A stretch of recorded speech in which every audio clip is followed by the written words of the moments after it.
সফল হওয়ার জন্য আমরা সবার আগে পরামর্শ নেব কার কাছে বলুন? আসতে বলবেন না, কার কাছে? আমার প্রাণটা কার হাতে? আমার চোখটা চালান কে? আমার কানটা চালান কে? আমার নাকটা চালান কে? চোখ দিয়া দেখে কে? আল্লাহ। আল্লাহ দেখে না, আমি দেখি, কিন্তু চালান কে? আল্লাহ। আল্লাহ চালায় দেন, আমি তা দিয়ে দেখি। আল্লাহ চালায় নেন, আমি তা দিয়ে শুনি।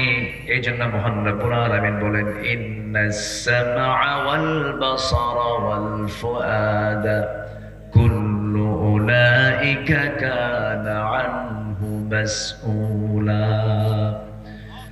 শ্রবণ শক্তি, দৃষ্টি শক্তি, অন্তর শক্তি সব জিজ্ঞাসিত হবে একদিন কার কাছে? আসতে বলবেন না, কার কাছে? আমার বন্ধুগণ, চোখ সিনিয়র না কান সিনিয়র? বলেন সিনিয়র কোনটা? শ্রবণ শক্তি মানে কান সিনিয়র না চোখ সিনিয়র? বলেন কান। মেডিকেল সায়েন্স বলছে মানুষের ক্রমবিকাশ মার পেটে যখন থাকে প্রথম ম্যাচিউর হয় হলো কান, এরপরে চোখ। সিনিয়র কোনটা বলেন? কান। আল্লাহ পাক কানটা আগে দিয়েছেন। কোরআন তো ধারাবাহিকতা রক্ষা করে। সুবহানাল্লাহ বলবেন না? আল্লাহ রাব্বুল আলামিন নিজে বলছেন, ইন্নাহু কানা সামিআন বাসীরা।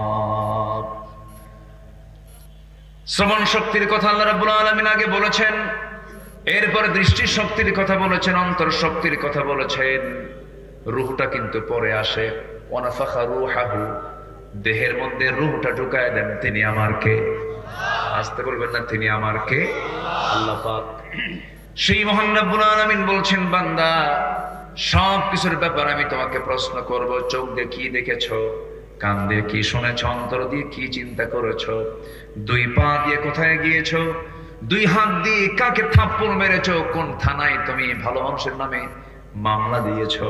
ঠুনকো মামলায় তাকে আক্রান্ত করে কোনো দোষ নাই, তাকে বছরের পর বছর জেলখানায় রেখেছো। তুমি বিচারপতির চেয়ারে বসে নিরপরাধ একজন মানুষকে ধরে নিয়ে জেল জীবনে তাকে 10 বছর 12 বছর মামলা দিয়া তাকে জেলখানা আটকে রেখেছো। মার হক আদায় করতে পারে নাই, বইয়ের হক আদায় করতে পারে নাই, সন্তানের হক আদায় করতে পারে নাই। এই যে হকগুলো নষ্ট করেছো, অবশ্যই তোমাকে জবাব দিতে হবে কার আদালতে? আল্লাহ বলছেন, আল-ইয়াওমা নাখতিমু আলা আফওয়াহিহিম ওয়া তুকাল্লিমুনা আইদিহিম ওয়া তাশহাদু আরজুলুহুম বিমা কানু ইয়াকসিবুন। জোরে বলুন আল্লাহু আকবার।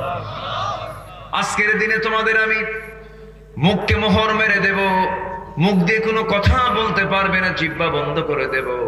সাক্ষ্য দেবে তোমাদের হাত, সাক্ষ্য দেবে তোমাদের পা। অঙ্গ প্রত্যঙ্গ গুলোকে আমার নিয়ন্ত্রণ করতে হবে। যদি আল্লাহ পাক আমাকে এগুলো দিয়েছেন, কিন্তু হাত দিয়া আমি কাজ করি, পা দিয়ে আমি কাজ করি, চোখ দিয়ে আমি দেখি, কান দিয়ে আমি শুনি। সেই জন্য সব শাসন করার আগে নিজের দেহকে আগে শাসন করতে হবে। মাথা থেকে পা পর্যন্ত, মাথা থেকে পা পর্যন্তই 3.5 হাত বডি নামক এই রাষ্ট্রকে যদি আমি নিজে যদি ভালো করতে পারি, আমি ভালো হলে পরিবার ভালো হয়ে যাবে, পরিবার ভালো হলে সমাজ ভালো হয়ে যাবে, সমাজ ভালো হলে রাষ্ট্র ভালো হয়ে যাবে। এই জন্য আল্লাহ রাব্বুল আলামিন সুন্দর করে বলছেন, কু আনফুসাকুম ওয়া আহলিকুম নার। নিজে বাঁচো এবং তোমার পরিবারকে জাহান্নাম থেকে বাঁচাও। এই জন্য নিজের বাঁচার দরকার আছে না নাই? বলেন, আসতে বলবেন না, আছে না নাই? এক্ষুনি মরে যাব, কেউ কি আমার আপন নাকি? আসতে কয়, কেউ কি আমার আপন নাকি? এখনই মরে যাব আমি, কোনো পরিচয় থাকবে না দুনিয়ার কারো কাছে। যেদিন মরে যাব সেই দিন কিছু কান্নার রোল পড়বে, শোকাহত হয়ে পড়বে, চোখের পানি ফেলে ফেলে কাঁদবে, বন্ধু আসবে, আত্মীয় স্বজন আসবে, জানাজা সম্পূর্ণ হয়ে যাবে। সন্তান পর্যন্ত দেরি করবে না, কাঁদবে ঠিকই, কিন্তু বলবে তাড়াতাড়ি দাফন করে দাও, কারণ দেরি হলে পরে লাশটা ফুলে উঠবে, পচে যাবে, গলে যাবে। দিয়ে আসবে ওই কবরের মাটিতে পোকা করে খাবার হিসাবে দাও, খাবার হিসাবে আমার দেহটাকে কবরে রেখে আসবে। 24 ঘন্টা যাবে না মাথার চুলগুলো খসে খসে পড়বে, 3 দিন যাবে না চামড়াগুলো গলে গলে পোকার পেটে চলে যাবে, 3 দিন চলে যাবে, 7 দিন চলে যাবে, পেটের নাড়ি ভুঁড়ি সব চোখ মুখ কান নাক বের হওয়া শুরু হয়ে যাবে, কিম্ভূত কিমাকার চেহারা হয়ে যাবে, কোন অস্তিত্ব থাকবে না, আমার চেহারার সৌন্দর্য সব মাটি খেয়ে শেষ করে ফেলবে। 3টা মাস চলে যাবে, দেখা যাবে যদি কবরটা যদি খনন করে দেখা হয় কয়েকটা হাড় ছাড়া আর কোন অস্তিত্ব আমার নাই রে। আল্লাহ বলছেন বান্দারা আমাকে কেমন করে বলে থাকো তুমি, আমাকে ভুলে যেও না। সবাই ভুলবে কিন্তু আমি আল্লাহ তোমাকে কখনো ভুলবো না। আমার বন্ধুগণ, যদিও আমরা এই আয়াতটা সবার মুখস্থ আছে, আমার দেশে প্রচলিত দোয়া মনে করি, কিন্তু দোয়া এটা নয়, এটা হলো আল্লাহর কালামের আয়াত, অত্যন্ত তাৎপর্যপূর্ণ আয়াত। যারা পারেন ঠোঁট মিলিয়ে বলুন, মিনহা খালাকনাকুম ওয়া ফিহা নুঈদুকুম ওয়া মিনহা নুখরিজুকুম তারাতান উখরা। সবাই বলুন, মিনহা খালাকনাকুম ওয়া ফিহা নুঈদুকুম ওয়া মিনহা নুখরিজুকুম তারাতান উখরা। আমি তোমাকে মাটি থেকে সৃষ্টি করেছি, আবার তোমাকে এই মাটিতেই যেতে হবে, আবার তোমাকে সেখান থেকে তোমাকে উচ্চিত করব, আমি তোমাকে আবার সেখান থেকে তুলে নেব, বিচার করব পাই টু পাই, চুল পরিমাণ বিচার আমি কম বেশি করব না। ফামাইয়া'মাল মিসকাল যাররাতিন খায়রান ইয়ারাহু ওয়া মাইয়া'মাল মিসকাল যাররাতিন শাররান ইয়ারাহু। যাররা শব্দের তাফসীর আসছে, যাররা বলা হয়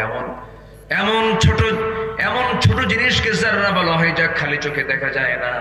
এমন কোন ক্ষুদ্র আমল নাই যা সেদিন সে দেখতে পাবে না, ভালো হোক আর মন্দ হোক সব বান্দার সামনে প্রেজেন্ট করবেন তিনি আমার কে। জোরে বলেন, তিনি আমার কে। বিচার করবেন আমার আল্লাহ তাআলা। সেই দিন বিচারক তিনি, যেই বিচারকের পরিচয় দিতেন আমরা প্রত্যেক নামাজের ভিতরে 3 নম্বর আয়াতে বলে ফেলি। যারা পারেন সুন্দর ঠোঁট মিলিয়ে বলুন, মালিকি ইয়াউমিদ্দিন ইয়্যাকা না'বুদু ওয়া ইয়্যাকা নাস্তাঈন। জোরে বলুন আল্লাহু আকবার। বিচার দিবসের মালিককে বলেন, সবচেয়ে বড় বিচারককে। এই জন্য আল্লাহ বলছেন, ও দুনিয়ার মানুষ, 7 শ্রেণীকে আমি আরশ আজিমের ছায়ে জায়গা দেব। এর মধ্যে 1 নম্বর শ্রেণী হলো যে সঠিক বিচার করে। সুবহানাল্লাহ বলেন। যেন বিচারকের দাম দুনিয়াতেও বেশি, আখিরাতেও। এই দেশের সবচেয়ে বড় সম্মানজনক পদ কোনটা বলেন? প্রধান বিচারপতি। প্রধান বিচারপতির দাম সবচাইতে বেশি।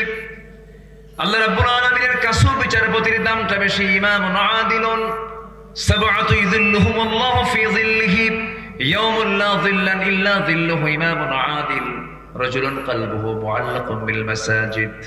আমার বন্ধুগণ, আল্লাহ রাব্বুল আলামিন আরশ আজিমের ছায়ার 7 শ্রেণীকে জায়গা দিয়ে দিবেন। এর মধ্যে 1 নম্বর হলো একজন সৎ বিচারক, একজন সঠিক বিচার যে ব্যক্তি করতে পারবে। কিন্তু গোটা দুনিয়া জুড়ে আজকে সবচেয়ে বড় সমস্যা হলো গোটা পৃথিবীর কোথাও কি আমরা দেখতে পাচ্ছি এখন সঠিক বিচার কি আছে নাকি? আসতে বলবেন, আছে? ফিলিস্তিন কি অবস্থা হয়ে আছে!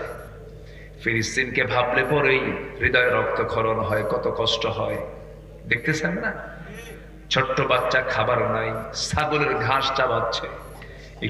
একটু মনে মনে চিন্তা করেন তো, সন্তানটা আমার হলে কেমন লাগতো। ঘাস চাবায়া ক্ষুধা নিবারণ করতেছে। যেমন করে আমার নবী 3.5 বছর, শিবে আবু তালেবের মধ্যে যখন ছিলেন 3.5 বছর খাবার না পায়া পাথরের উপরে মাঝে মাঝে বৃষ্টি হতো, দুর্বা ঘাস, কিছু কিছু ঘাস জন্মাতো, সেই ঘাসগুলো চাবা সাহাবীরা ক্ষুধা নিবারণ করেছেন। সেদিন ছোট্ট একটা বাচ্চার ভিডিও ফুটেজ দেখে আমার চোখের পানি আটকাতে পারি নাই। ছোট্ট বাচ্চাটা চাবাচ্ছে ঘাস, বাপ নাই মা নাই। আধুনিক দুনিয়ার সমরাস্ত্র ব্যবহার করে মধ্যপ্রাচ্যের কসাই ইসরায়েল বেনিয়ামিন নেতানিয়াহু মুহূর্তে মুহূর্তে 20 সেকেন্ড পর পর মিসাইল গুলো মারতেছে, মিসাইল গুলো পড়ে বিল্ডিং গুলো বম্বিং করে উড়ায় দেয়। বিল্ডিং বম্বিং হওয়ার আগে ওই বম্বিং এর সাথে সাথে মানুষের লাশটা আকাশের দিকে উঠতে থাকে। এই যে নির্মমতা, এই যে বর্বরতা, এই যে পাশবিকতা, এটার মূল কারণ হলো গোটা দুনিয়াতে আজকে মানবতা কাজ করছে না, পাশবিকতা কাজ করছে। বলেন, পাশবিকতা কাজ করছে, দানবতা কাজ করছে, মানবতা নাই। এই যে মানবতা ধ্বংস হয়ে যাচ্ছে, এর মূল কারণ অন্য কিছু না, এর মূল কারণ হলো দুনিয়ার সভ্যতায় মানুষ, দুনিয়ার চেতনায় মানুষ বেশি ব্যস্ত হয়ে পড়েছে। পুঁজিবাদী চেতনা, জাতীয়তাবাদী চেতনা, সেকুলার চেতনা, দুনিয়ার চেতনা দিয়ে মানুষ কখনো ভালো হবে না। একমাত্র ভালো হবে মানুষ আল্লাহর দেওয়া কোরআন আর ইসলাম দিয়া। আস্তে কম কেন, জোরে বলুন ঠিক কিনা? কোরআন শান্তি দিতে পারে। কোথাও লেগেছে আগুন, আগুন যদি নিভাতে চান কি লাগবে বলেন? বলেন, পানি ছাড়া কি কোনো সমাধান আছে নাকি? পানি ছাড়া কোনো একমাত্র সমাধান হলো পানি। আগুন, আগুন লেগেছে, পানি লাগবে। বাড়িওয়ালা বলে আমার বাড়িতে আগুন লেগেছে, যার কাছে যা কিছু আছে তা নিয়ে আমারে বাঁচাও। পাশে দিয়ে যাচ্ছিল একজন মাঠ, একজন ড্রাম ভর্তি ডিজেল নিয়ে, যখন বলছে যার কাছে যা কিছু আছে তা নিয়ে আমারে বাঁচাও, বিসমিল্লাহ বলে এক ড্রাম ডিজেল ঢেলে আগুন কি কমবে না বাড়বে? বিসমিল্লাহ কইছে তো, কিন্তু বিসমিল্লাহ জায়গায় বলতে হবে না, অজায়গায় বলতে হবে, জায়গায় বলতে হবে। আগুন গেছে বেড়ে। আরেকজন যাচ্ছিল ভ্যান ভর্তি লাকড়ি আর খড়ি নিয়ে, যখন বলেছে যার কাছে যা কিছু আছে তা নিয়ে আমারে বাঁচাও, বিসমিল্লাহ বলে গোটা ভ্যান ভর্তি লাকড়ি দিছে ঢেলে। আগুন তো কমবে না। আগুন কমানোর জন্য যেমন পেট্রোল, ডিজেল, অক্টেন যেমন উপযুক্ত নয়, আজকের সমাজের আগুন যে দাও দাও করে জ্বলছে সমাজ জুড়ে, রাষ্ট্র জুড়ে, দুনিয়া জুড়ে, যে অশান্তি দাও দাও করে জ্বলছে দেশে দেশে, শুধু ক্ষমতার লড়াই, ক্ষমতার প্রদর্শনী, পাওয়ারের ডিসপ্লে, ডিসপ্লে অফ পাওয়ার। আমার 2000 পারমাণবিক, আমার 100, আমার 500, আমার 400, এই যে ক্ষমতার মিস ইউজ করতে গিয়ে যা কিছু হচ্ছে, আল্লাহ রাব্বুল আলামিন বলছেন বান্দারে, শান্তি পাওয়ার জন্য দুনিয়ার কোনো ক্ষমতাকে তোমার বিশ্বাস করা যাবে না। একমাত্র ক্ষমতা বিশ্বাস করতে হবে একমাত্র কার? আসতে বলবেন না কার? আন্নাল কুওয়াতা লিল্লাহি জামিআ, আন্নাল কুওয়াতা লিল্লাহি, সকল ক্ষমতার উৎসকে। আরো জোরে, আরো জোরে, আরো জোরে। 16 বছর যারা ছিল ক্ষমতায় ভাবছিল আসি কিয়ামত পর্যন্ত থাকবো, মাঝে মাঝে হুমকে দিতে 2041 ভীষণ 2021, 25-24 শেষ। ফেরাউন ছিল 1600 বছর পৃথিবীতে বেঁচে, এরা ছিল 16 বছর। সংখ্যার যে মিল হলো কেমনে বুঝলাম না, বুঝলে? নমরুদ, ফেরাউন, সাদ্দাত, এদের সব চরিত্র এদের মধ্যে ছিল। আসতে কবেন না, যেরকম ঠিক কিনা? এক একটা স্বভাব সবগুলো এদের মধ্যে লালন করেছিল এরা। আমি কি কথা বলবো? কষ্ট পাচ্ছেন নাকি আপনারা? উঠে কারা ধর, উঠতেছে কেন? এই যে ওই যে উঠে, সমস্যা কি? বসে। কি চাপ? চাপ কি নিম্ন চাপ? এই তো মুশকিল। হ্যাঁ, একটু বসেন না, কত সময় চলে যায় এদিক সেদিক। আজকে না হয় একটু সময় দেব কোরআনের জন্য। লস হবে? আজকে কেন লস হবে? আড্ডা মারতে মারতে 3 ঘন্টা চলে যায়, টিভি পাওয়া যায় না। এরকম হয় না? এরকম হয় না? গত 2 বছর আগে বিশ্বকাপ খেলা হচ্ছে ফুটবল, আমি চট্টগ্রাম থেকে আসতেছি, বারাইয়ার হাট পার হতে নিয়ে মিরেশ্বরায় পার হচ্ছি। হঠাৎ করে রাত 2টার দিকে একজন ফোন দিয়ে বলে, হুজুর আমি আপনার খুব ভক্ত, আমি আপনার ওয়াজ শুনি। হুজুর আমি তাহাজ্জুদ পড়লাম, এটা দোয়া করবেন আমার জন্য। আরেকটা দোয়া চাই। কি হুজুর? আর্জেন্টিনার খেলা চলে, এটা দোয়া করবেন।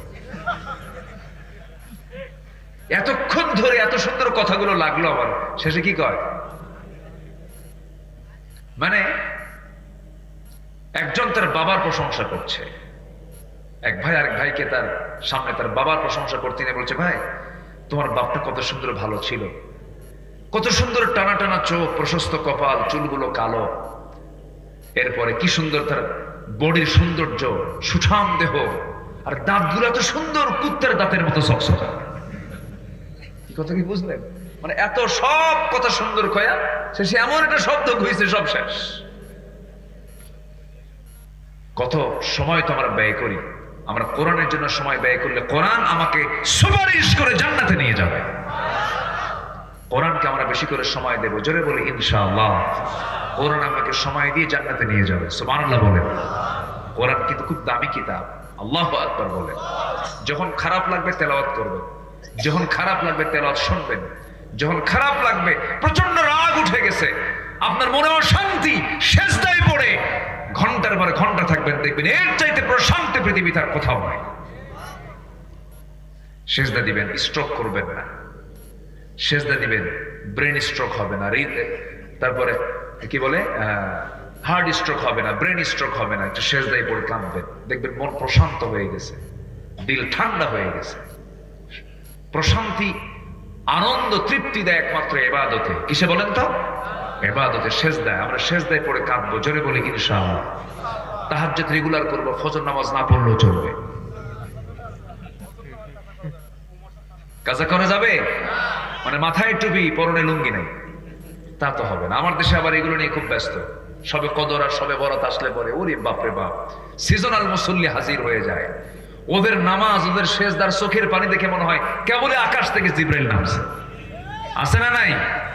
এরকম হওয়া যাবে না। আমরা ইবাদত করব একদিন না সব দিন, এক রাত না সব রাত। নামাজ হবে 7 দিন, একদিন না 7 দিন, আর প্রতিদিন। কয় ওয়াক্ত নামাজ? 5 ওয়াক্ত নামাজ। আমরা সফল হয়ে যাব, জোরে বলি ইনশাআল্লাহ। একটু কান লাগান। আমরা সফল হতে চাই কি সবাই?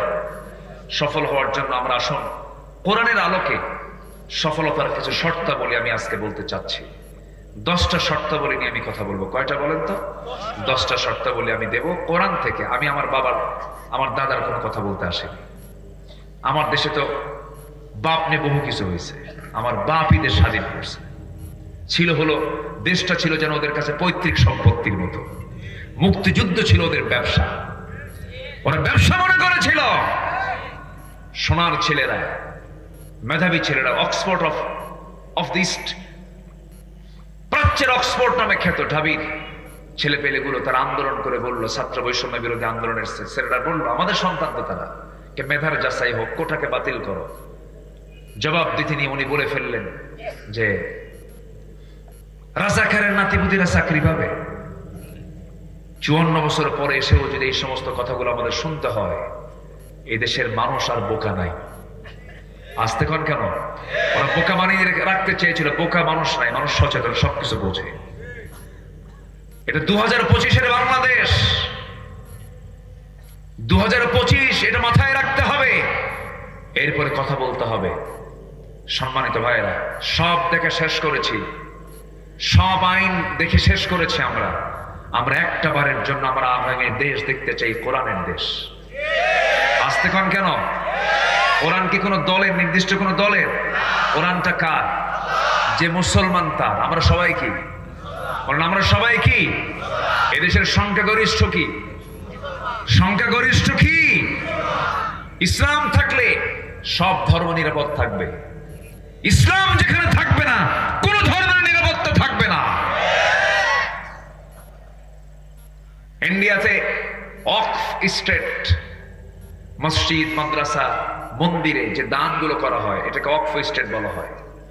ওরা মন্দিরের ওয়াকফ স্টেটকে ঠিক রেখে ইন্ডিয়াতে নতুন করে তারা আইন পাশ করেছে, মুসলিম যে ওয়াকফ স্টেটগুলো, এগুলোকে বাজেয়াপ্ত করে এই সমস্ত সম্পত্তিগুলো তারা দখল করার চেষ্টা করছে। ইসলাম সেখানে হুমকির সম্মুখীন, মুসলিম সেখানে হুমকির সম্মুখীন। ভারতের কাছ থেকে মুসলমানদের সাম্প্রদায়িক সম্পদের শিক্ষা নেওয়ার কিচ্ছু নাই, আমাদের থেকে শিক্ষা নিতে হবে তাদের। এই নওগাঁতে হিন্দু ভাইরা আছে না নাই? আসতে আছে না নাই? আমরা তাদেরকে জামাই আদরের মতো করে রাখি, আমরা তাদেরকে কোলে পিঠে করে লালন করি, তাদের মন্দির আমরা পাহারা দিই। আমরা কি ভুল বলছি? আমি কি ভুল বলছি? ইসলামের কারণে আমরা তাদেরকে মহব্বতটা করি। বলি আলহামদুলিল্লাহ, জোরে বলি আলহামদুলিল্লাহ। সফল হতে হলে আমাকে আপনাকে কিছু কাজ করতে হবে। সাকসেস হতে হলে আমার আপনার কিছু পথ বের করতে হবে। সফলতার 2টা আরবি আমরা এখানে পাবো। একটা হচ্ছে ফাউজুন, আরেকটা হচ্ছে ফালাহুন। মুফলিহুন, ফাইজুন। ফাউজুন কবীর, ফাউজুন শব্দটা আসবে, আর মুফলিহুন এই শব্দটা বারবার আসবে, আফলাহ শব্দটা আসবে। এই দুটো শব্দ নিয়ে আমার আজকে দেখবেন প্রত্যেকটা আয়াতের মধ্যে এই দুটো শব্দ আপনারা পেয়ে যাবেন। সফলতা কারা, সফল কারা, আল্লাহ পাক সুন্দর করে বলছেন। এক নাম্বার সফল কারা, কোরআনের আয়নায় আমরা একটু নিয়ে নেই। আল্লাহ পাক সূরা বুরুজের মধ্যে সুন্দর করে বলছেন। কষ্ট দিচ্ছি মনে হয়? আমি আরো আগে উঠলে না খুব ভালো হতো, তাই না?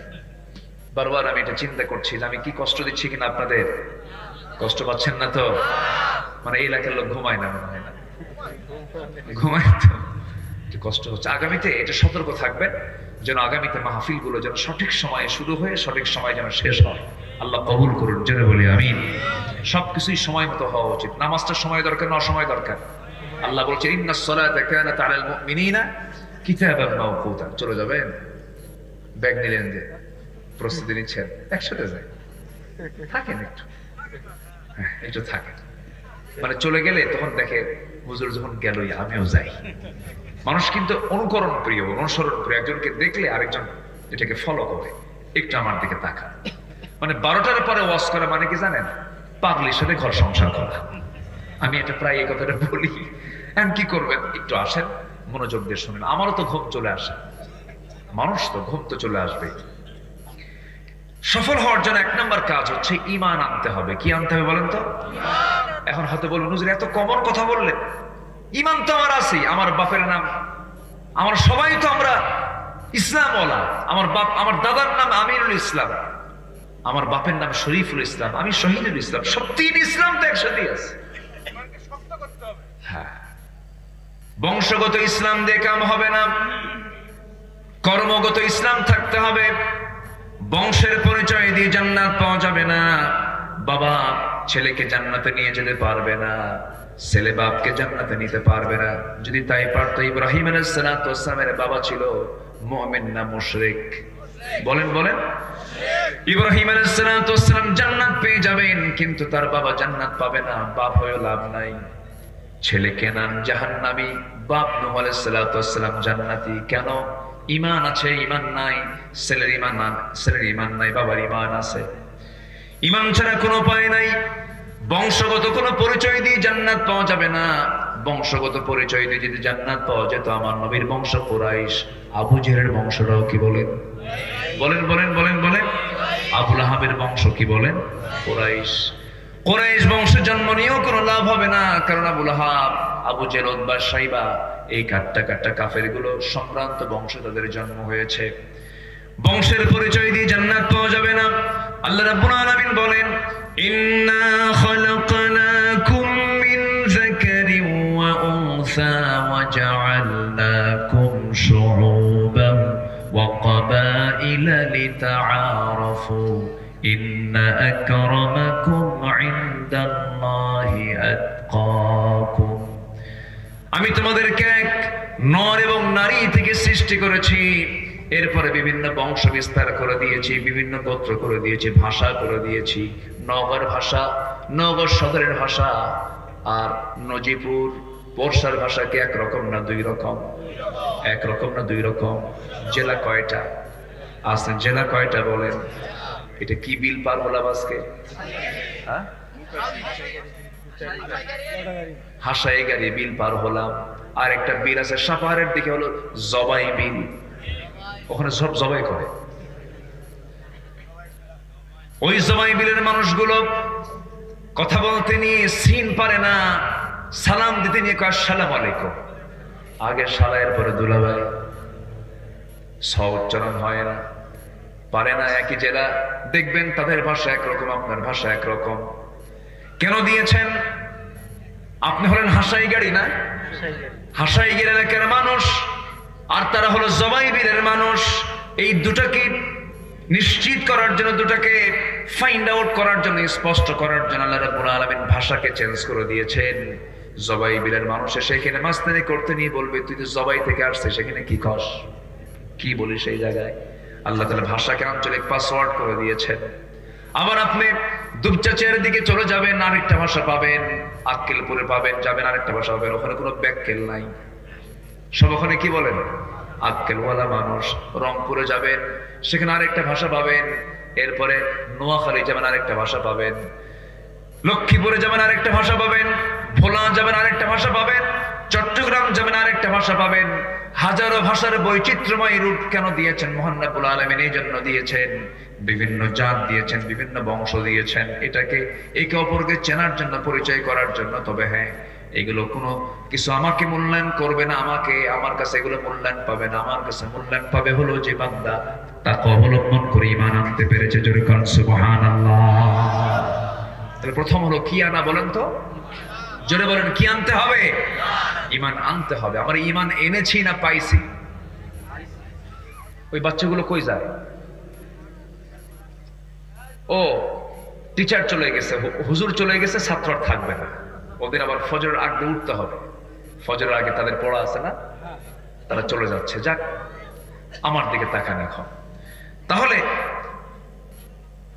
ঈমান আমরা পাইছি না ঈমান এনেছি আমরা? বলেন তো, বলেন বলেন।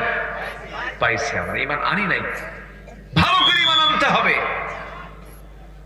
ঈমানের পরিচয় লালন করতে হবে, ঈমানকে তরুতাজা করতে হবে। মরা ঈমান আনা যাবে না, তরুতাজা ঈমান আনতে হবে। এবং ঈমান শুধু আনলেই হবে না, ঈমানের উপরে টিকে থাকতে হবে। ঈমান আনা যায় কিন্তু টিকে থাকা যায় না, সহজেই টিকে থাকা যায় না। ঈমানকে নষ্ট করার জন্য শয়তান মনে হয় নাই। নওগাঁ জেলায় শয়তান আসে না? এখানে শয়তান নাই তো? আসতে খবর না, আসে না? নাই। মানুষ যেখানে থাকবে সেখানে শয়তান থেকে যাবে। শয়তান তো ওয়াসওয়াসা দেওয়ার জন্য সর্বক্ষণ আছে। আপনি বসে আছেন, শয়তান পিছন থেকে বলছে তাড়াতাড়ি ওঠ, চলে যা, ওয়াসওয়াসা দেওয়ার জন্য। এখানেও কিন্তু শয়তান আছে না? শয়তান মনে হয় এই বিল চেনে না? ঠিকই চেনে। শয়তান কিন্তু জান্নাত পর্যন্ত চেনে।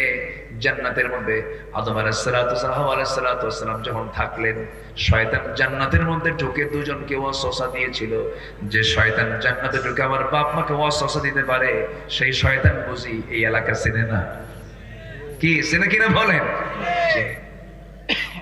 একটু কান লাগাবেন, মনোযোগ দিয়ে কথাগুলো শুনবেন। ঈমান এনেছি আমরা, ঈমান নিয়ে টিকে থাকতে হবে। ছোট্ট একটা ইতিহাস মনে পড়লো, একটু সুন্দর করে মনোযোগ দিয়ে কানটা লাগাবেন।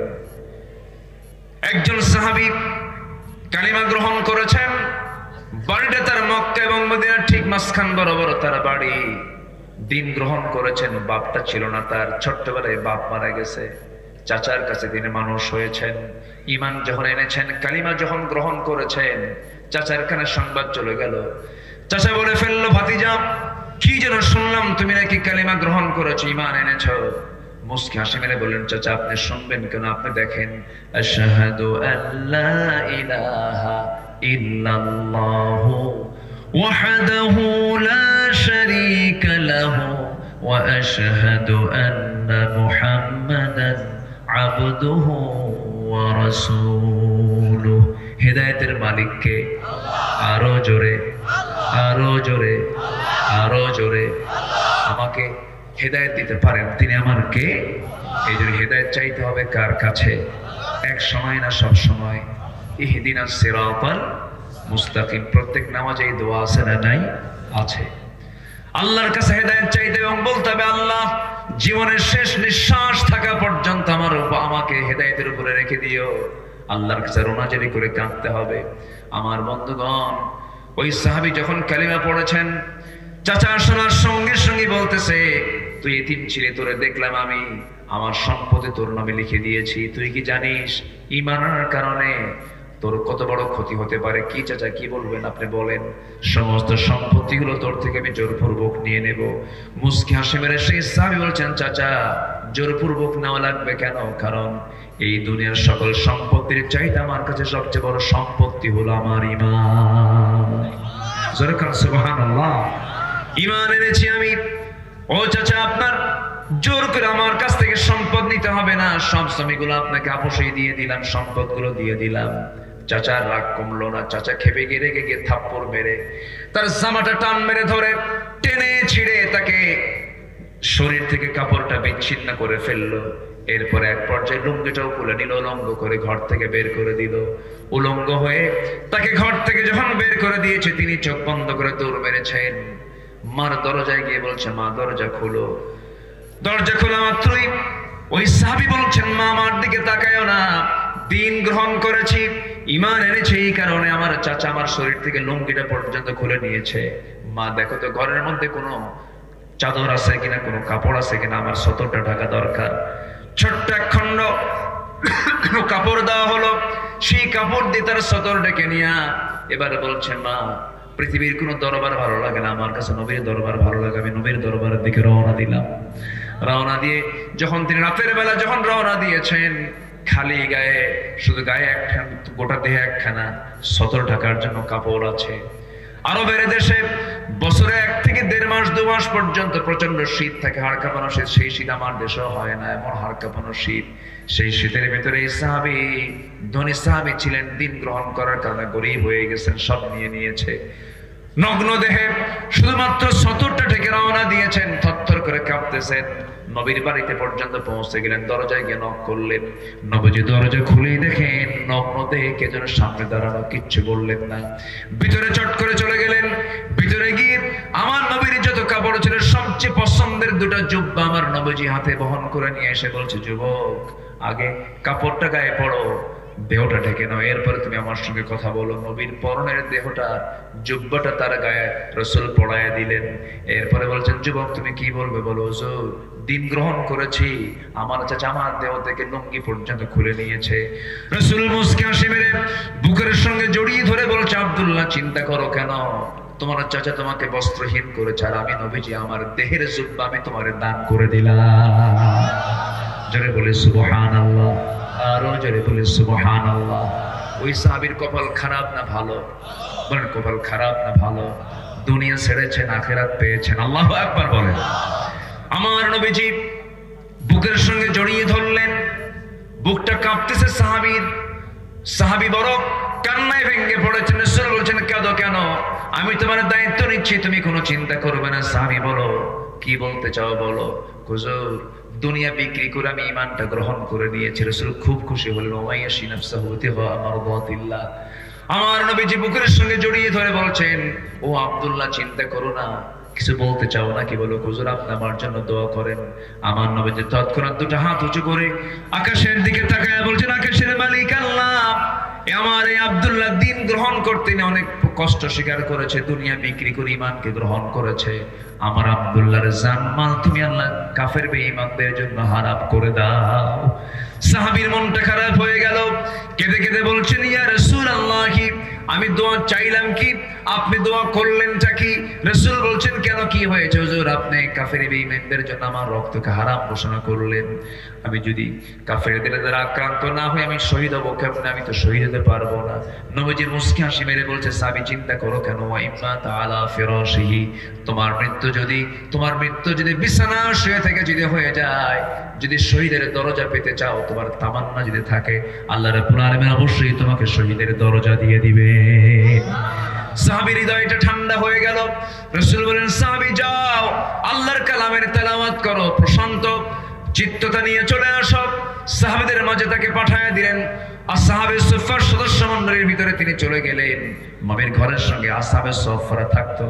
ওই সাহাবীদের মাঝে যখন আব্দুল্লাহ চলে গেলেন, চিৎকার মেরে মেরে বড় বড় আওয়াজে কোরআন তেলাওয়াত করেন বলে সাহাবে কেরামদের একটু বিরক্তি চলে আসলো। রাসূলকে বলেন, হুজুর এমন নতুন সাহাবী আসছে যে জোরে জোরে কোরআন পড়ে আমাদের ডিস্টার্ব হয়, কে? আব্দুল্লাহ যুল বাজাদাইন। রাসূল বলছেন, না রে না, আমার আব্দুল্লাহর ব্যাপারে তোমরা কেউ অভিযোগ দিও না, কারণ আমার আব্দুল্লাহ ঈমান আনতে নিয়ে দুনিয়া বিক্রি করে সেই ঈমানটা গ্রহণ করেছে।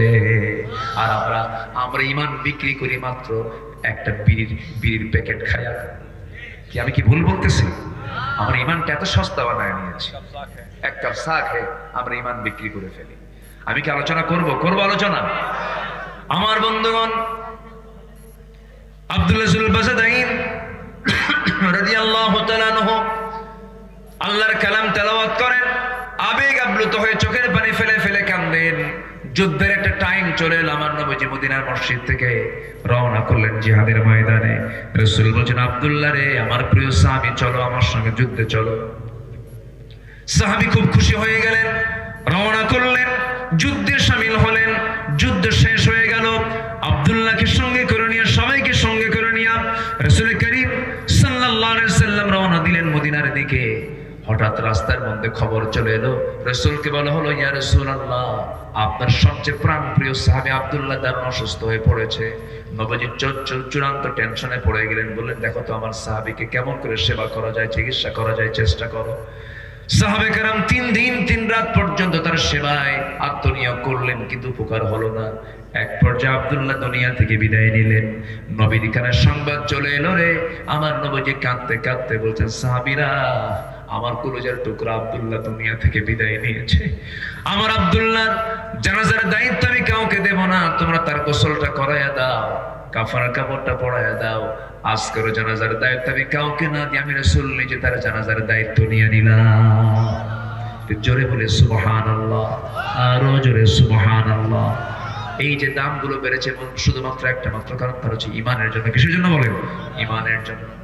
আমার নবীজি করলেন কি, জানাজায় শামিল হয়ে গেলেন, জানাজায় দাঁড়ায় গেলেন, রাসূল জানাজা পড়ায়া দিলেন, শেষ হয়ে গেল জানাজা। রাসূল এবার উন্মুক্ত সাহাবীদেরকে সামনে করে বলছে, ও সাহাবীরা শোনো, আমার আব্দুল্লাহর জানাজা তো হয়ে গেল, আব্দুল্লাহর কাফন দাফন কোথায় হবে, দাফনটা কোথায় হবে হুজুর?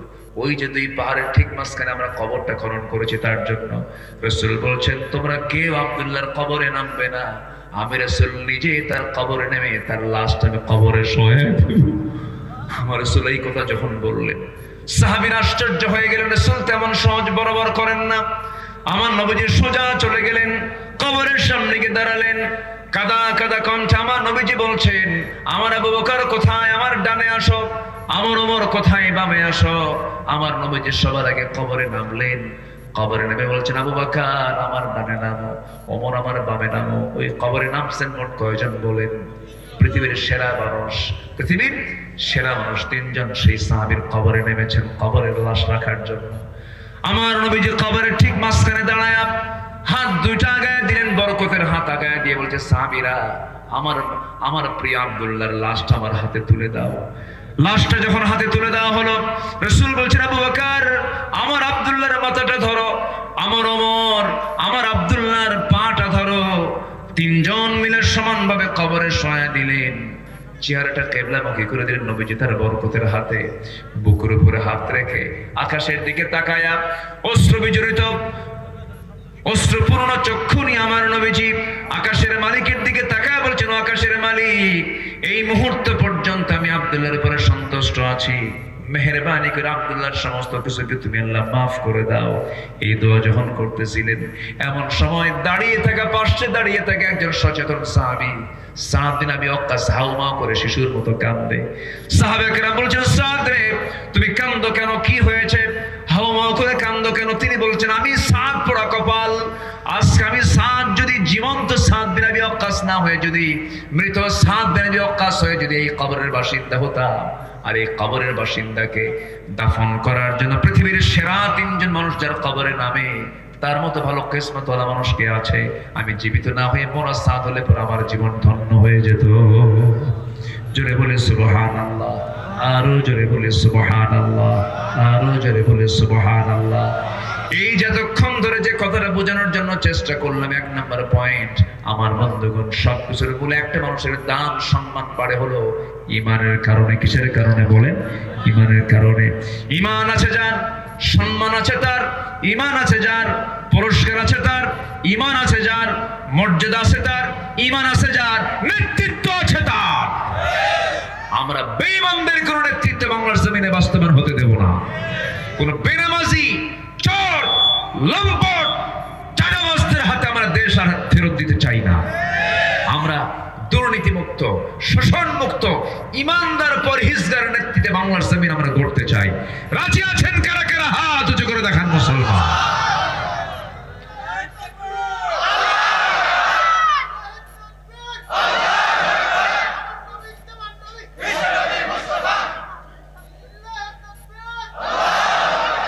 আল্লাহ কবুল করুন, আল্লাহ কবুল করুন। স্লোগানটা একটু আস্তে আস্তে হলো, একটু মশান কম হলো, তাই না? রাত বেশি হয়ে গেছে তো ঘুম ধরছিল আপনাদের। নারায়ে তাকবীর! এই তো কেবল মনে হচ্ছে যে এখানে তাজা মানুষ আছে। বলি আলহামদুলিল্লাহ, আরো জোরে বলি আলহামদুলিল্লাহ। সফল হওয়ার জন্য 10টা কাজ, এর মধ্যে 1 নাম্বার গেল, সফল হওয়ার শর্ত হচ্ছে 10টা, 1 নাম্বার গেল ঈমান আনা, তাও পরিপূর্ণ হয় নাই, একটার অর্ধেক, এবং নেক আমল করা। কি আমল করা বলেন? জমির আইল ঠেলাঠেলি করা, বোনের সম্পত্তি না দেওয়া, হ্যাঁ আস্তে আস্তে করে। কি ঠিক আছে রেখে এগুলো ঠিক আছে? এগুলো করা যাবে? ঘুষের কারবার করা, মাশাআল্লাহ হাজি সাহেব সুদও খাওয়া, এগুলো করা যাবে? এই সময় কেউ উঠেন না, উঠলে ভাববো ওটাই সুদ খায়। বসেন না, আমি আটকাতে পারতেছি না, আসলে অনেক রাত হয়েছে তো। বসেন, আর কিছু সময় আমি কথা বলবো, একটু সময় দেন প্লিজ। একটা আলোচকের সামনে থেকে যখন একটা করে লোক ওঠে, আলোচকের কলিজা থেকে যেন একটা করে তার ছিঁড়তে থাকে, খুব কষ্ট হয়। একটু বসেন। তাহলে ঈমান এনেছি, আমরা নেক আমলও করবো। রাজি আছেন না ইনশাআল্লাহ? এখন আয়াতটা মিলাইয়া দিয়ে আল্লাহ কি বলছেন সূরা বুরুজের 11 নম্বর আয়াতে? আল্লাহ রাব্বুল আলামিন বলেন, ইন্নাল্লাযীনা আমানু ওয়া আমিলুস সালিহাতি লাহুম জান্নাতুন তাজরি মিন তাহতিহাল আনহার যালিকাল ফাওজুল কাবীর। কি কাবীর? বলেন বলেন বলেন। ফাউজুল মানে সফল, যালিকাল ফাউজুল কাবীর। ফাউজুল মানে সফলতা, বড় সফল সে হবে যে ঈমান আনবে এবং নেক আমল করবে। আযান শোনার সঙ্গে সঙ্গে সে দৌড়াবে কিসের দিকে বলেন? আসতে বলবেন না, কিসের দিকে বলেন? হাইয়া আলাস সালাহ, হাইয়া আলাল ফালাহ। নামাজের দিকে আসো, কল্যাণের দিকে আসো। আমার দেশে এমন দল আছে যে দলের জনসভায় গেলে পরে যোহর নামাজের কর্মসূচি নাই, আসর নামাজের কর্মসূচি নাই, মাগরিবের কর্মসূচি নাই। এমন দল আমার দেশে মনে হয় নাই। আসতে বলবেন না, আছে না নাই? যে দলের দলীয় কর্মসূচিতে নামাজের কার্যক্রম থাকে না, সেই দল কখনো জান্নাতের দল হতে পারে না, সেই দল কখনো জান্নাতের কারণ হতে পারে না। এই জন্য নামাজ আছে যেখানে নেতৃত্ব মানবো সেখানে, নামাজ নাই যেখানে থুতু মারবো সেখানে। রাজি আছেন তো ইনশাআল্লাহ? নামাজি নেতৃত্ব আমরা গড়ে তুলবো। এমন সুন্দর একটা পরিবেশ আমরা এখন পেয়েছি মাশাআল্লাহ। গতকালকে ঢাকায় একটা বড় মার্চ ফর গাজা হয়ে গেল, জানেন না আপনারা? কত বড়, কোনো বাধা নাই, কোনো জঙ্গি নাটক নাই, কিচ্ছু নাই, সব চলছে অবাধে। বলি আলহামদুলিল্লাহ। হুজুররা রাস্তায় নামতেই পারে নাই, হুজুর দেখলেই বলতো তেতুল হুজুর। এই জঙ্গি কত কি। একটা ছিল কুষ্টিয়ার কমিউনিস্ট পার্টির নেতা আল্লামা হাসানুল হক ইনু, নাম শুনছেন তো? আল্লামের জন্য কইলাম, কারণ আহমদ শফির মতো লোককে সে বলেছে তেতুল হুজুর, আল্লামা সাইদের মতো লোককে বলেছে রাজাকার, এরকম করে সে গালি দিত। এখন একটু মজা দেখো যে কষ্ট কেমন লাগে, জেলখানে থাকতে কেমন কষ্ট হয়, আল্লাহ একটু বুঝাইয়া দিচ্ছেন। হাড়ে হাড়ে টের পাচ্ছে ওরা এখন, ঠিক কিনা? অনেক কিছু করেছে, অনেক নাটক করেছে তারা। এই নাটকের অবসান ঘটিয়ে দিয়েছেন তিনি আমার কে? আসতে বলবেন, তিনি আমার কে? জাতি এমন বিপদে পড়ছিল, যখন মানুষ কেউ বিপদে পড়ে তখন কোন দোয়া কয়? বলেন কোন দোয়া কয়? আমার দেশের জাতীয় ক্রাইসিসে কোন লোকটা আসছে, নাম কি কয়? ঠিক আছে না? ডক্টর মোহাম্মদ ইউনূস। দুই নবী একসাথে, দুই নবীর নাম মোহাম্মদ আবার ইউনূস। কয় নবী হলো? দুই নবী। আমার জীবদ্দশায়, আমি আমার বুদ্ধি বয়সে যেই মাসে পেঁয়াজের ব্যবহার সবচাইতে বেশি, সেই পেঁয়াজের দাম ছিল 20 থেকে 25 টাকা। রমজান মাসে আমি আমার বুদ্ধির বয়সে আমি কখনো পাই নাই। মেনে নিতে হবে তো? কি আসতে কন কেন? মেনে নিতে হবে কিনা বলেন? ভারত থেকে কোনো পেঁয়াজ আসছে? তাহলে হলো কেমন? আমি নিজে যে টিকিট কেটেছি বিমানের, 1.5 লক্ষ টাকা টিকিট কেটেছি, সেই বিমানের টিকিট এখন 50,000 টাকা, 2 গুণ নাই। কেন? শর্ত জড়িয়ে দেওয়া যে কোনো সিন্ডিকেট চলবে না, একটা পাসপোর্ট একটা টিকিট, পাসপোর্ট বিহীন কোনো টিকিট চলবে না। সব স্বাভাবিক হয়ে গেছে। শুধুমাত্র সততা স্বচ্ছতার নেতৃত্ব যদি বাংলার জমিনে কাজ জারি হয়ে যায়, গোটা পৃথিবীর ভিতরে একটি আদর্শ মাইল ফলক রাষ্ট্রে পরিণত হবে বাংলাদেশ। শুধু সৎ যোগ্য নেতৃত্বের দরকার, আমাদের কাউকে লাগবে না। আমার দেশের মাটি কিসের সোনা? সোনার চেয়েও খাঁটি। আলহামদুলিল্লাহ। কাতারে গিয়েছিলাম। কাতার হলো পৃথিবীর সবচাইতে ধনী রাষ্ট্র, 1 নম্বর তালিকায় ছিল এক সময়। 1 নম্বর ধনী রাষ্ট্র হলো কাতার। সেই দেশে গেলাম, কোথাও একটা গাছও নাই। হঠাৎ করে দেখি একটা গ্রিন জোন করেছে ওরা, গ্রিন মানে শুধু গাছ আর গাছ। ভাবলাম এই মরুর ভিতরে এই গাছগুলো আসলো কেমনে, কেমনে এই গাছগুলো হলো? মুস্কি হাসি মেরে বলে, হুজুর নিচের দিকে তাকায় দেখেন স্যালাইন লাগানো আছে, প্রত্যেকটা গাছের গোড়ায় গোড়ায় পানির কল লাগানো আছে। উপর থেকে হেলিকপ্টার দিয়ে বিকেল বেলা আবার ওই পানি ঢালে, সুন্দর করে বৃষ্টির মতো করে পানি ঢালে, মানে পানি দেবে না এক বেলায় সব শেষ, সব শুকনো খড়কুটো হয়ে যাবে, ওই যে খড়ের মতো হয়ে যাবে, থাকবে না। আর আমার দেশের মাটি কি সুন্দর। একটা বাচ্চা পেয়ারা খেলো, সেই পেয়ারা খাওয়ার পর সেই পেয়ারার বিচি পিছন দিয়ে ছাড়লো, ওই যে থুয়ে আসছে, 3 মাস পর দেখে যখন দেখে একটা গাছ হয়ে গেছে। আমি কি ভুল বলতেছি ভাই বল? আমার দেশ কি সুন্দর দেশ। মরিচ ভর্তা দিয়া খাইছে, কাঁচা মরিচ খাইছে, কাঁচা মরিচ খাইয়া ও তো বিচি তো আর হজম হয় না, বাঁশ ধারে গিয়ে ছেড়ে আসছে। 4 মাস পরে দেখে যে মেলাগুলো কি গাছ, মরিচ ধরে আছে। এই দেশের অভাব থাকবে? আস্তে করে এই দেশের অভাব থাকবে? শুধু আমার দেশে শুধু চুরি বন্ধ করতে হবে, চুরি চুরি। এই 16 বছরে যে চুরি করে তারা দেশের টাকা বাইরে পাচার করেছে, ওদের নেতৃত্ব দেওয়ার চুল পরিমাণ কোন অধিকার থাকতে পারে না। দেশপ্রেম ওদের মানায় না। রাগ করতেছেন নাকি? রাগ করলেও কোনো যায় আসে না। জেল খাটছে, কোনো দোষ ছিল না, ওয়াজ করছি, হক কথা বলছি, মাহফিল থেকে ধরে নিয়ে চলে গেছে, আমাকে লক্ষ্য করে গুলিও করা হয়েছে, অনেক কিছু করেছে। গ্রেফতার করে থানায় নিয়ে গেল, ওসি কান্দে। বললাম আপনি কান্দেন কেন? চোখে পানি। হুজুর বদদোয়া দিয়েন না। বললাম বদদোয়া দেব না তো ধরছেন কেন? হুজুর উপায় নাই, চাকরি চলে যাবে, বউ বাচ্চা আছে, চাকরি বাঁচান তো ফরজ। আমি বললাম ইমান বাঁচান তো নফল। শেষমেশ ধরে নিয়ে জেলখানায় ঢুকায় দিল। জেলখানায় ঢুকলাম, গোটা দুনিয়াই তো জেলখানা। ঢুকলাম জেলখানায়, ঢোকা মাত্রই দেখি এক বুড়ো চাচার বয়স প্রায় 80 বছর বয়স, আমার দিকে তাকায়া লম্বা একখান সালাম দেব। হুজুর আপনি জেলখানায় ঢুকছেন? খুব খুশি হলাম।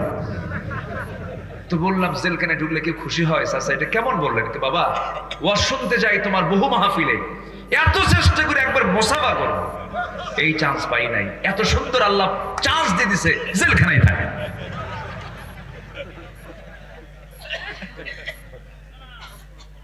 এরকম করে অসংখ্য আলেমের জীবনকে নষ্ট করে দিয়েছে এরা। আল্লামা সাঈদীর মতো জীবনকে তিলে তিলে জেলখানায় রেখেও তাদের রাগ মেটে নাই। দিল্লির প্রেসক্রিপশনে চিকিৎসার নাম করে ফাঁসির মঞ্চে ঝুলিয়ে মেরেছে তাকে। ফাঁসির মঞ্চে ঝুলিয়ে না মারতে পারলো, তাকে বিষ প্রয়োগ করে তাকে হত্যা করা হয়েছে। আমরা তাফসীর মাহফিলের এই প্ল্যাটফর্ম থেকে জানান দিতে চাই, সকল হত্যার বিচারের পাশাপাশি এদেশের কিংবদন্তি আল্লামা সাঈদীর খুনি যারা, চূড়ান্ত শাস্তি নিশ্চিত করা হোক। রাজি আছেন কারা কারা? হাত উঁচু করে দেখান মুসলমান।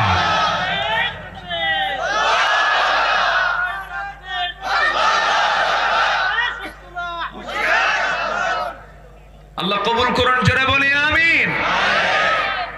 সম্মানিত ভাইয়েরা, হ্যাঁ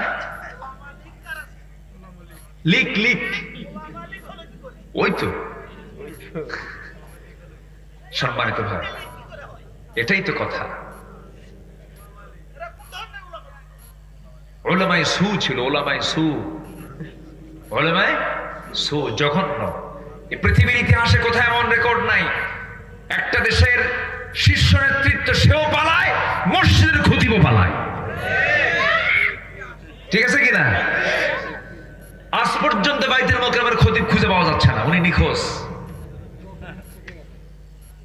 সম্মানিত ভাইরা, বড় বদনসিব আমাদের, আলেম নামের কিছু কলঙ্ক তারা বিক্রি হয়ে গিয়েছিল 16 বছরে। ঠিক আছে না চাচা? বিক্রি হয়েছিল, কিন্তু কেউ বিক্রি হয়নি, কেউ বিক্রি হয়নি।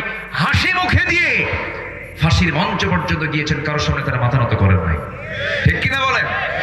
যুগে যুগে মুনাফিক ছিল, আছে, থাকবে। ইমানদারকে চেক করার জন্য মুনাফিকরা আছে না নাই? মন খারাপের কোনো কারণ নেই, এগুলো হতাশার কোনো দিক নয়, মুনাফিকরা থাকবে। সম্মানিত ভাইরা, 1 নাম্বার চলে গেল। নাম্বার 2, ওই 1 নাম্বার নাম্বার আর ফুরাচ্ছে না, বহু আলোচনা তো। নাম্বার 2, আমরা পিওরিটি নিয়ে আসবো, পরিশুদ্ধতা নিয়ে আসবো, ফ্রেশ, কোনো ভেজাল নিয়ে আসবো, কোনো ক্যান্সার ঢোকানো যাবে না ইমানের মধ্যে। নফসটাকে রোধ করবো আমরা পরিশুদ্ধ। জোরে বলি ইনশাআল্লাহ, আর জোরে বলি ইনশাআল্লাহ। নফসের রোগ আছে না নাই? নফসের রোগ হলো নিজের বউ দেখে না, খালি অন্যের বউয়ের দিকে চায় থাকে। এরকম আছে না নাই বলেন তো? এটা যে কিসের রোগ বলেন? নফসের রোগ। অন্যের বউ দেখতে হবে না নিজের বউ দেখতে হবে? নিজের বউ। অন্যের বউ শুধু দেখে, নিজের বউর দিকে তাকায় বলে তোর একটা চেহারা হলো। অন্যের বউর দিকে তাকালে কি নিজের বউর চেহারা ভালো লাগবে? লাগবে না। নিজের বউকে সুন্দর দেখতে হলে পৃথিবীর সব বউয়ের দিকে তাকানো বন্ধ করতে হবে। এর মধ্যে মজা আছে, এর মধ্যে তৃপ্তি আছে। চোখের হেফাজত করতে হবে, সমস্ত অঙ্গ প্রত্যঙ্গের হেফাজত করতে হবে। সফল হওয়ার জন্য 9টা গুণ 7টা গুণ দরকার। যারা পারেন ঠোঁট মিলিয়ে বলুন, قد أفلح المؤمنون الذين هم في صلاتهم خاشعون والذين هم عن اللغو معرضون والذين هم للزكاة فاعلون والذين هم لفروجهم حافظون। সফল হলো 7 ধরনের, 7টা কাজ আছে। যার সফল ব্যক্তি সে কয়টা কাজ বলে? আস্তে কয়টা কাজ বলেন? 7টা কাজ। قد أفلح المؤمنون, ওই সমস্ত মুমিনরা সফল যার মধ্যে 7টা কাজ থেকে যাবে, 7টা গুণ থেকে যাবে। সবাই নোট করে নেন, মুখস্থ করে নেন। নাম্বার 1 হলো যারা নামাজকে রেগুলার করবে। নাম্বার 2 হলো যারা কথা বাজে কোনো কথা মুখ থেকে বের করবে না, অযাচিত কোনো কথা মুখ থেকে বের করবে না। নাম্বার 3 হলো যারা তাদের যাকাতটা ঠিক মতো আদায় করবে। নাম্বার 4 হলো লজ্জাস্থানের যারা হেফাজত করবে। নাম্বার 5 হলো আমানত যারা ঠিক রাখবে। কি ঠিক রাখবে? আমানত। রাষ্ট্র ক্ষমতা পাওয়া একটা কি বলেন? জোরে বলেন, জোরে বলেন, জোরে বলেন। যিনি রাষ্ট্রপতি তার দায়িত্ব বেশি না যে জনগণ তার দায়িত্ব বেশি? বলেন কার দায়িত্ব বেশি? বেশি প্রশ্ন হবে জনগণকে না রাষ্ট্রপতিকে? হ্যাঁ, এই চিন্তা মাথায় থাকলেই তো তখন ভালো হওয়া যায়। সাইয়েদনা ওমর ফারুক রাদিয়াল্লাহু তাআলা আনহু অর্ধ দুনিয়ার শাসনকর্তা, গোটা দুনিয়ার অর্ধেক পৃথিবী তিনি চালান, অথচ রাতের বেলা ঘুমাতে পারেন না। তাকে প্রশ্ন করা হলো ঘুমান না কেন? তিনি কেঁদে কেঁদে বলেন, ঘুমাবো কেমনে, আমার টেনশন হয় ফোরাতের তীরে একটা কুকুর যদি অনাহারে মারা যায়, ইরাকের রাস্তা খারাপের কারণে ওই গর্তের মধ্যে উটের পা পড়ে যে উটের পা ভেঙে যায়, উটের পা কেন ভাঙলো, কুকুর কেন অনাহারে মারা গেল, এর জন্য কিয়ামতের দিন আল্লাহর সামনে আমাকে আসামির কাঠ গড়ায় দাঁড়িয়ে তার জবাব দিতে হবে। আজকে ফিলিস্তিন একটা মৃত্যুপুরী হয়ে আছে, একটা ভয়ঙ্কর জ্বলন্ত অগ্নিকুণ্ড হয়ে আছে। গোটা পৃথিবীর মুসলমানদের কোনো নজর নাই। 56টা মুসলিম কান্ট্রি, আজকে 56টা লাগবে না, মাত্র 5টা দেশ যদি আজকে একত্রিত হয়ে যদি একটা হুঙ্কার দিত, আজকে ইসরায়েলের 1,52,00,000 ইহুদি সব ধুলাই মিশে যেত। আসতে কম কেন? ঠিক কিনা? 1,52,00,000 ইহুদি, 1,00,00,000 মাত্র 52,00,000, যা আমাদের বগুড়া, রংপুর, রাজশাহীতে যে লোক, এই লোকের সংখ্যা হলো গোটা পৃথিবী জুড়ে ইহুদিদের মাত্র 1,52,00,000 মানুষ। আমাদের 3 জেলা 4 জেলার সমান এদের জনসংখ্যা। এই সামান্য জনগোষ্ঠী আজকে গোটা পৃথিবীর মুসলমানকে নাচাচ্ছে। আজকে সেই জায়গায় 200 কোটি মুসলমান, 200 কোটি মুসলমানের হাতে অস্ত্র নেওয়া লাগবে না, শুধু মুখে থুতু যদি মারত সবগুলো উড়ে যেত। চুপচাপ থাকে, কেউ কোনো কথা বলে না। আমাদের কথা বলার প্রয়োজন আছে না নাই? যে যেখানে আছি আমরা জাতিসংঘের কাছে স্পষ্ট ভাষায় জানান দিতে চাই, আমরা ওআইসির কাছে, ওআইসি হচ্ছে মুসলিম দেশগুলোর একটা organisation of Islamic conference, OIC. আর আমি কি কই জানেন? ওআইসি। ও ঠিক আছে, আমি দেখবো। ওই দেখতেইছে, কোনো ফলাফল নেই। আমরা প্রেসেন্ট রিসেন্ট ওয়ার্ল্ড আল্লাহর কাছে দোয়া করে, আল্লাহ তুমি ওমরে ফারুকের মতো একজন নেতা আমার দেশ, আমার এই পৃথিবীতে পাঠিয়ে দাও। জোরে বলি আল্লাহুম্মা আমিন, আরো জোরে আল্লাহুম্মা আমিন। রাতের বেলা তিনি ঘুমান না, জনগণকে দেখতে যান। প্রথম খলিফা সাইয়েদনা আবু বকর রাদিয়াল্লাহু তাআলা খালি পায়ে হাঁটতেছেন রাতের বেলা। কি পায়ে বলেন তো? খালি পায়ে। একজন খলিফা, রাষ্ট্রপতি খালি পায়ে হাঁটে, তাও কোন রাস্তা? যে রাস্তায় পাথর, এবড়ো থেবড়ো রাস্তা, সেই রাস্তায় তিনি খালি পায়ে হাঁটতেছেন। পা ফেটে যেতে পারে যে কোনো মুহূর্তে পাথর আঘাতে। সাইয়েদনা ওমর ফারুক সামনে পড়ে গেছেন। খালি পায়ে হাঁটেন কেন? সাইয়েদনা আবু বকর কেঁদে কেঁদে বলেন, ভাই ওমর, খালি পায়ে হাঁটার কারণ হলো আমি যদি জুতা পায়ে হাঁটতে যাই, আমার জুতার তলার সাথে পাথরের একটা আঘাত লাগবে, একটা আওয়াজ সৃষ্টি হয়ে যাবে।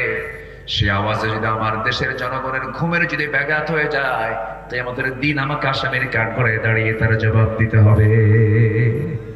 চিন্তা করে দেখেন তারা জনগণকে নিয়ে কি চিন্তা করেছেন, কি চিন্তা তাদের মাথায় ছিল।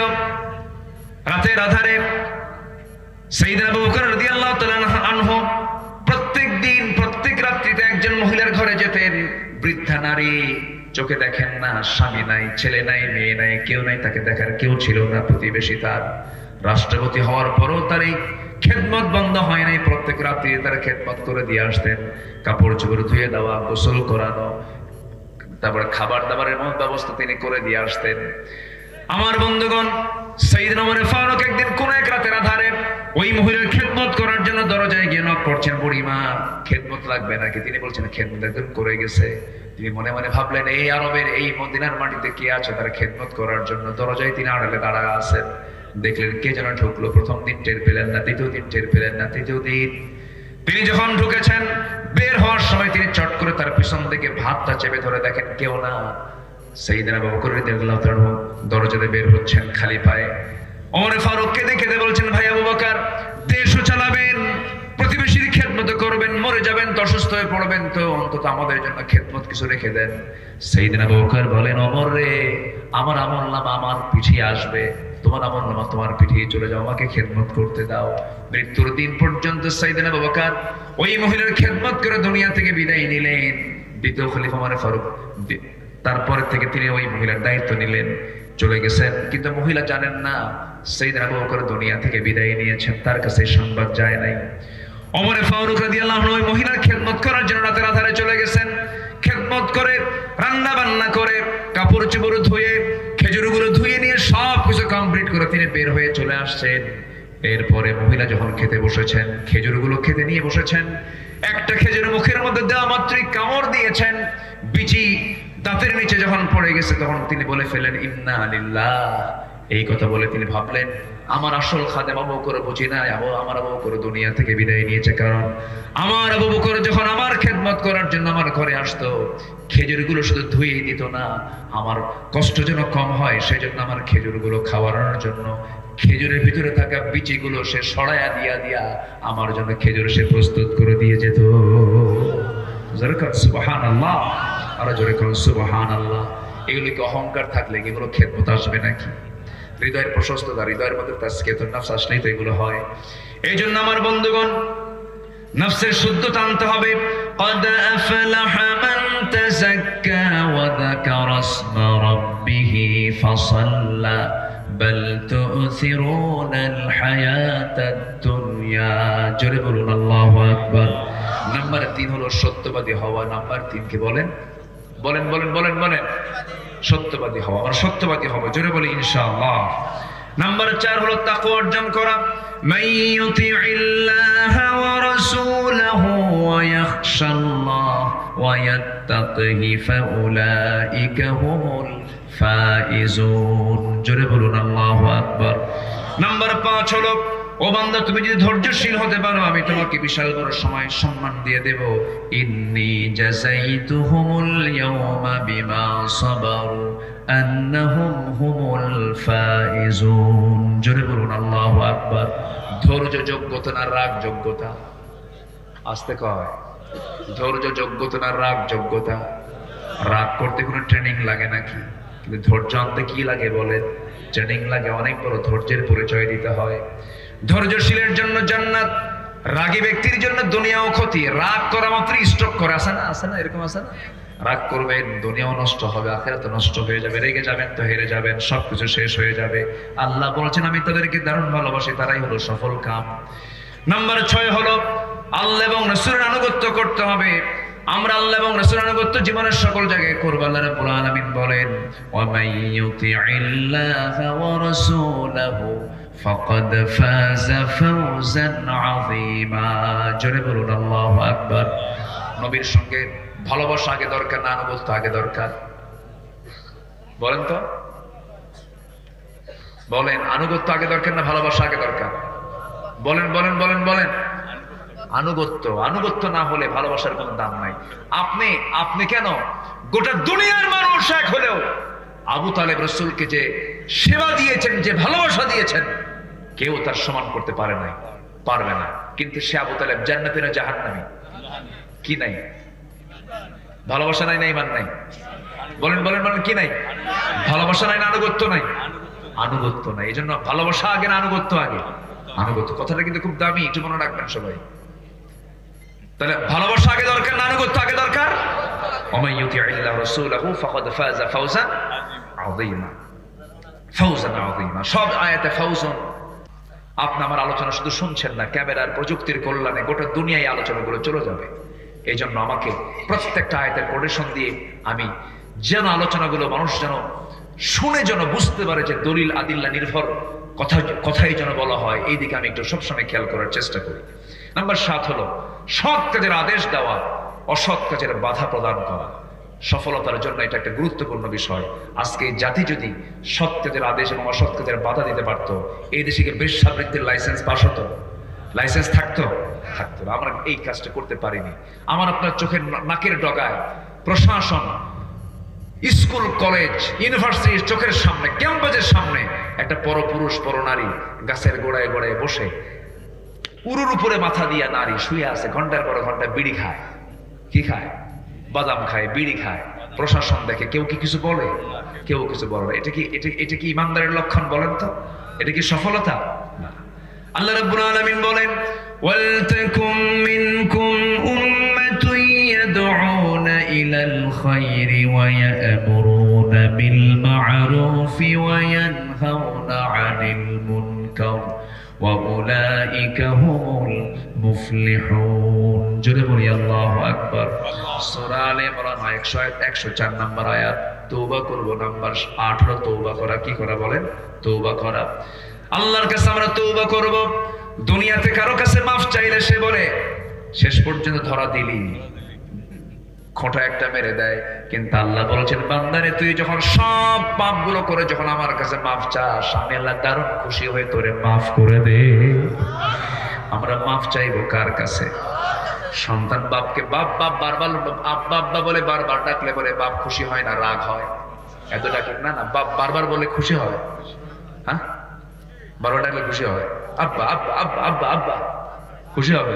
এত ডাকিস কেন? কি হয়েছে তো? ঠিক আছে না?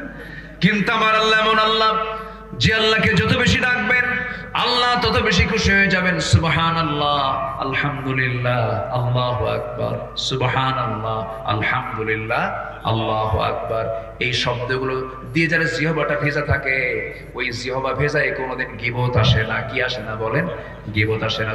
বলেন সুবহানাল্লাহ, আলহামদুলিল্লাহ, আল্লাহু আকবার। এটা দিয়ে আমরা জিহ্বাকে ভেজায় রাখবো। দেখবেন কিছু কিছু বুড়া চাচা আছে গ্রামের ভিতরে, কিছু চার দোকান আছে, 3 মাথার মোড়ে, 4 মাথার মোড়ে, ত্রিমোহনী, চৌমোহনীর মোড়ে কিছু 4 দোকানগুলো আছে। সেই জায়গায় বসে বসে কুটকুট করে বাদাম খায়, চা খায়, বিড়ি খায় আর গীবত করে। আছে না নাই? বলে।